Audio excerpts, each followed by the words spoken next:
আমরা এবার আলোচনা করব অবতল দর্পণের ক্ষেত্রে বস্তুর দূরত্ব, প্রতিবিম্ব দূরত্ব, ফোকাস দূরত্বের মধ্যে সম্পর্ক। আমরা আগে এতে আলোচনা করেছি ফোকাস দূরত্ব আর বক্রতা ব্যাসার্ধের মধ্যে সম্পর্ক, এবং সেটা পেয়েছি F=r/2। এবার আমরা আলোচনা করব বস্তুর দূরত্ব, প্রতিবিম্বের দূরত্ব ও ফোকাস দূরত্বের মধ্যে সম্পর্ক। এখানে একটা বস্তু আছে এবং তার প্রতিবিম্ব, এইটা বস্তুটাকে রেখেছি অসীম ও বক্রতা কেন্দ্রের মধ্যে, তার প্রতিবিম্ব হয়েছে বক্রতা কেন্দ্র ফোকাসের মধ্যে এবং বস্তুর তুলনায় ক্ষুদ্র প্রতিবিম্ব। এবং সেখান থেকে আমরা এই যে দুটো ত্রিভুজ PCQ and PCQ, small capital PCQ আর স্মল ক্যাপিটাল CQ, এরা সদিশগণী, এদের অনুপাত করে। এবং আমরা আর দুটো ত্রিভুজ ক্যাপিটাল ABF আর ত্রিভুজ স্মল PFQ, এরা সদিশগণী দেখিয়ে আমরা এদের সঙ্গে ক্যালকুলেশন করে আমরা যেটা পাবো বস্তুর দূরত্ব আর প্রতিবিম্বের দূরত্ব আর ফোকাস দূরত্বের মধ্যে সম্পর্ক, সেটা হচ্ছে 1/v + 1/u + 1/f = r/2। এটা তোমরা মানে বাড়িতে জাস্ট সিম্পল একটা জিওমেট্রি আছে, এই জিওমেট্রিটা ক্যালকুলেশন করেই আমরা সহজে এই সূত্রটা পাবো। এবং এটি উত্তল দর্পণের ক্ষেত্রেও ওই একই সূত্র আসবে। কিন্তু আমি আগেই বলেছি যে অবতল দর্পণের ক্ষেত্রে প্রতিবিম্ব দূরত্ব, বস্তুর দূরত্ব, ফোকাস দূরত্ব, সাইন এর কার্টেসিয়ানের নিয়ম চিহ্ন কিন্তু আলাদা আলাদা। আর গোলীয় দর্পণ উত্তল দর্পণের ক্ষেত্রেও কিন্তু আলাদা। যখন আমরা ম্যাথামেটিক্যাল ক্যালকুলেশন করব তখন এইগুলি আলাদা আলাদা দিয়ে বসাতে হবে।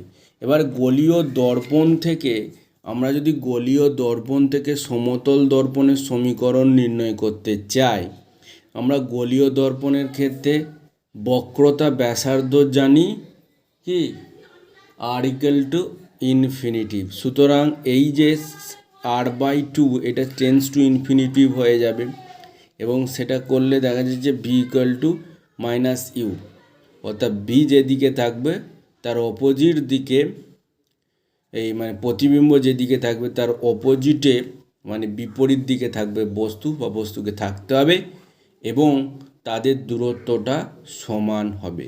এটাই সমতল দর্পণের ক্ষেত্রে আমরা পড়েছি যে সমতল দর্পণ থেকে বস্তুর দূরত্ব = প্রতিবিম্বের দূরত্ব।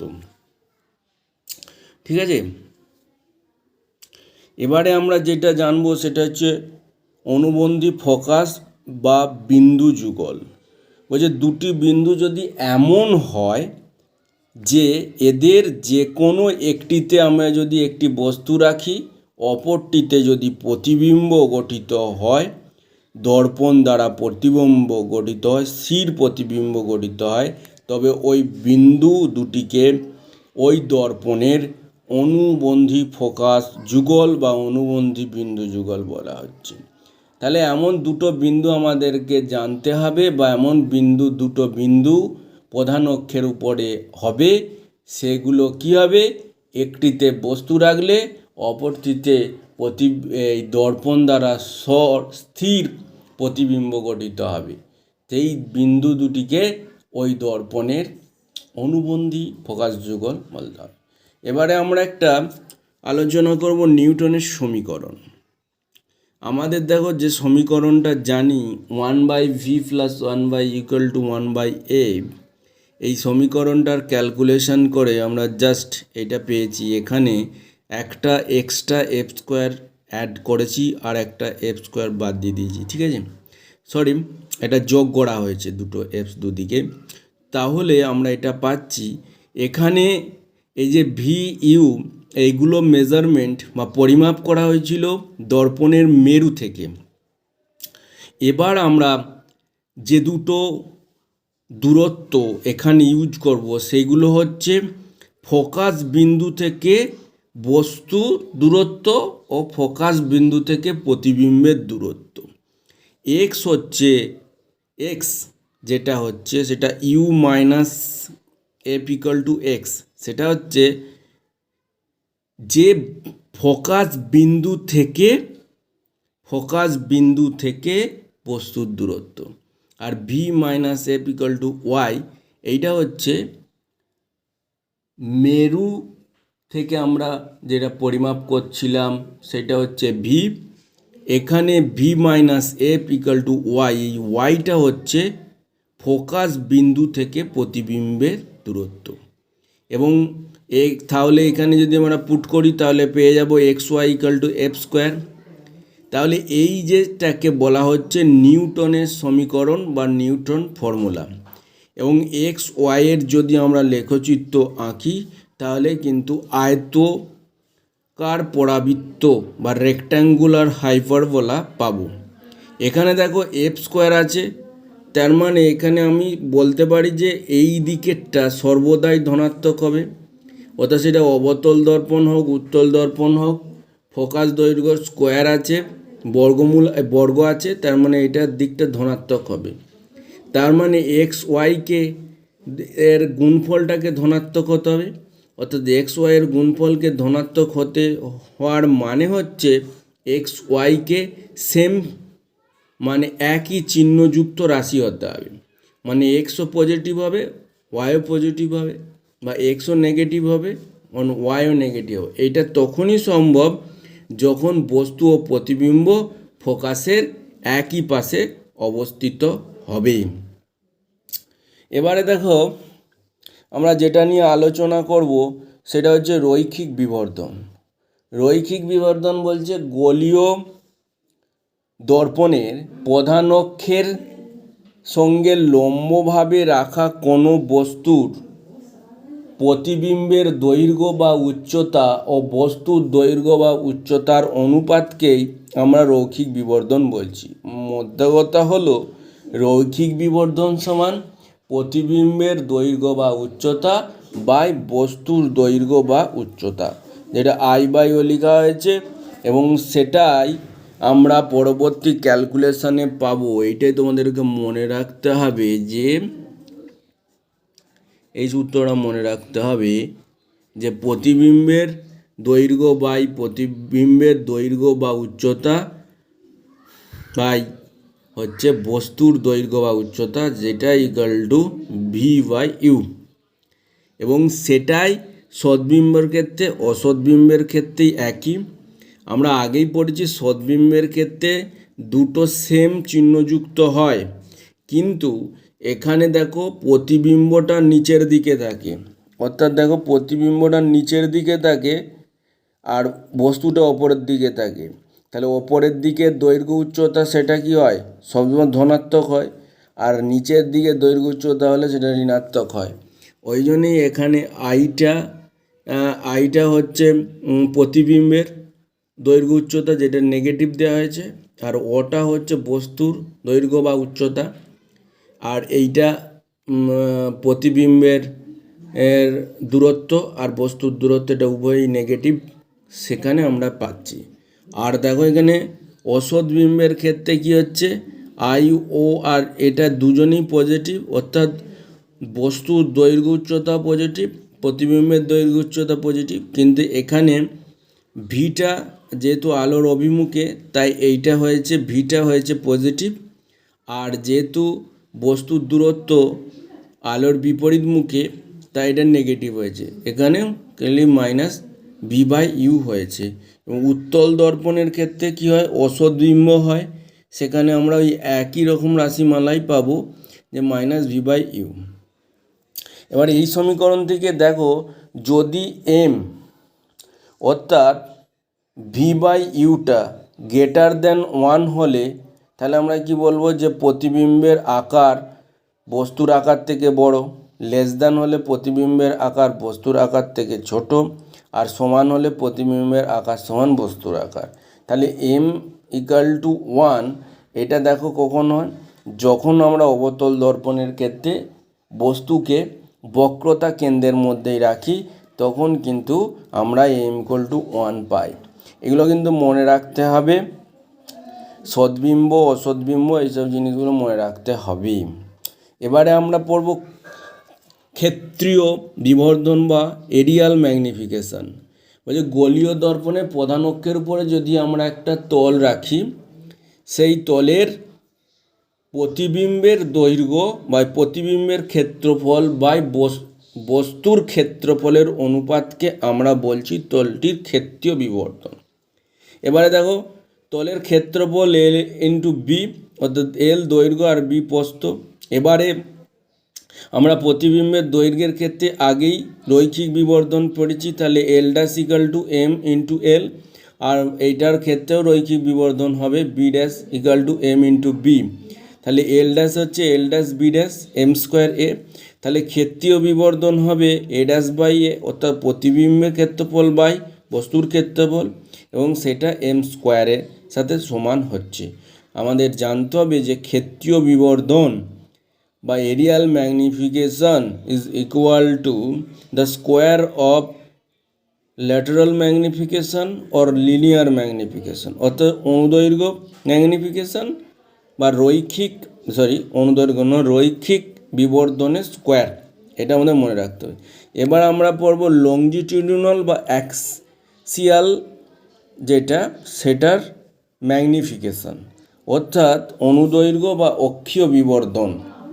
এই অনুদৈর্ঘ্য বা অক্ষীয় বিবর্ধন, এই অক্ষীয় বিবর্ধন অক্ষ বরাবর যেটা ছবি আমরা এখানে দেখাচ্ছি, এই ছবিটা দেখো, এইটার বিবর্ধন, এই বরাবর বিবর্ধনটাকে আমরা ধরছি, যেইটাকে বলছি ডি ইউ, আর এই বরাবর হচ্ছে ডিভি। তাহলে এই যে এই বরাবর অক্ষ বরাবর যে বিবর্ধন হচ্ছে, এই দিক বরাবর যে বিবর্ধন হচ্ছে, সেটা তো আমরা জানি যে রৈখিক বিবর্ধন, এইটা অক্ষ বরাবর বিবর্ধন হচ্ছে। তাহলে এই সূত্রটার এখানে সংজ্ঞাটা কি জানতে হবে, যে গোলীয় দর্পণের প্রধান অক্ষ বরাবর কোনো বস্তুর রাখলে প্রতিবিম্বের দৈর্ঘ্য ও বস্তুর দৈর্ঘ্যের অনুপাতকে ওই প্রতিবিম্বের অনুদৈর্ঘ্য বা অক্ষীয় বিবর্ধন বলে। অক্ষ বরাবর যদি রাখা হয়, আর রৈখিক বিবর্ধনের ক্ষেত্রে কি, রৈখিক বিবর্ধনের ক্ষেত্রে এই দুটো জিনিস দেখতে, অক্ষের সঙ্গে লম্বভাবে রাখা হচ্ছে রৈখিক বিবর্ধনের ক্ষেত্রে, আর এখানে দেখো অনুদৈর্ঘ্য বিবর্ধনের ক্ষেত্রে প্রধান অক্ষ বরাবর রাখা হচ্ছে। এটা লম্বভাবে রাখা হয়েছিল, এটা অক্ষ বরাবর রাখা হয়েছে, এবং সেটা আমরা দেখতে পাচ্ছি যে v1 মাইনাস v2 u1 হয়তো ডিভি বাই ডি ইউ, এটা অনুদৈর্ঘ্য বিবর্ধন। তাহলে একটা হচ্ছে লম্বভাবে রাখলে সেটা রৈখিক বিবর্ধন হচ্ছে, তার হচ্ছে একই জিনিস, আর এটা অক্ষ বরাবর রাখলে প্রতিবিম্বের দৈর্ঘ্য বা বস্তুর দৈর্ঘ্যের অনুপাতকে আমরা বলছি অনুদৈর্ঘ্য বিবর্ধন বা অক্ষীয় বিবর্ধন।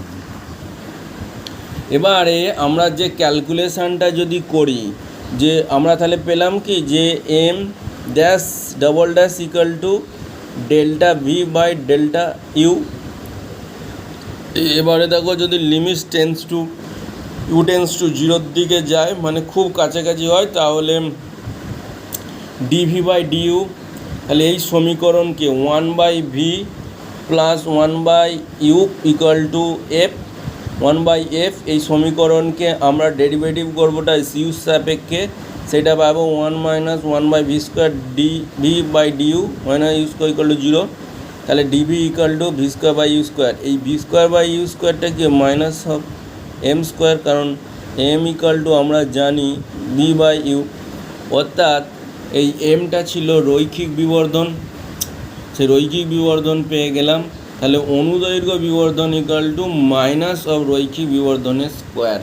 ক্ষেত্রীয় বিবর্ধনের ক্ষেত্রেও আমরা দেখলাম যে ক্ষেত্রীয় বিবর্ধন সমান হচ্ছে রৈখিক বিবর্ধনের স্কোয়ার, ঠিক আছে। আর এখানে অনুদৈর্ঘ্য বিবর্ধনের ক্ষেত্রেও একটা নেগেটিভ সাইন আসছে।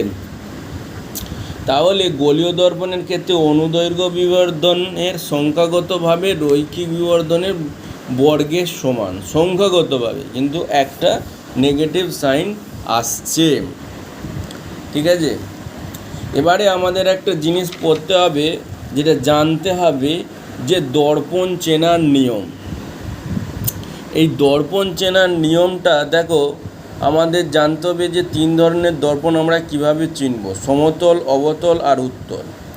বলছি আমরা যদি সমতল দর্পণের সামনে কোনো বস্তু রাখি, তাহলে তার সমান আকারের প্রতিবিম্ব গঠিত হবে এবং প্রতিবিম্বটি হবে সমশীর্ষ এবং অসৎ প্রতিবিম্ব গঠিত হবে, তাহলে সমান আকারের হবে এবং অসৎ প্রতিবিম্ব গঠিত হবে এবং সমান দূরত্বে হবে, তাহলে আমরা সহজেই বুঝতে পারবো সমতল দর্পণ।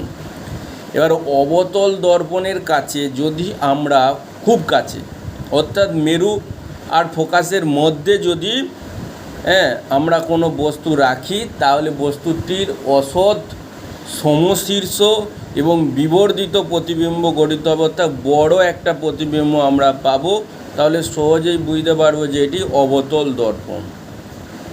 এবারে আমরা যদি উত্তল দর্পণের কাছে খুব কাছে উত্তল দর্পণের খুব কাছে যদি বস্তু রাখি, সেক্ষেত্রে কী হবে, অসৎ প্রতিবিম্ব হবে, সমশীর্ষ হবে ও বস্তুর তুলনায় খুব ক্ষুদ্রাকৃতি প্রতিবিম্ব গঠিত হবে, তাহলে আমরা সহজেই বলতে পারবো যে এটা উত্তল দর্পণ। এবারে দেখো, এইগুলি বোঝানোর জন্যে আমরা খুব সহজেই কী করতে পারি, যে তিনটে দর্পণের কাছাকাছিতে আমরা একটা কলম বা হাতের একটি আঙুল রাখলে, খাড়াভাবে রাখলে বস্তুটির সমান আকারে সমশীর্ষ অসৎ প্রতিবিম্ব দেখা যাবে, তবে সেটাকে বুঝতে হবে সমতল দর্পণ। সমশীর্ষ অসৎ প্রতিবিম্ব হবে এবং অপেক্ষাকৃত বড় হবে, তাহলে বুঝতে হবে অবতল। অন্যদিকে অপেক্ষাকৃত ছোট দেখালে বুঝতে হবে উত্তল দর্পণ। এই জিনিসগুলো কিন্তু মনে রাখতে হবে।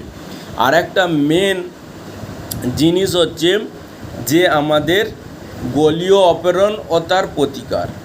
এই গোলীয় অপেরণ বা অ্যাভারেশন, স্ফেরিক্যাল অ্যাভারেশন জিনিসটা কি আমাদের জানতে হবে।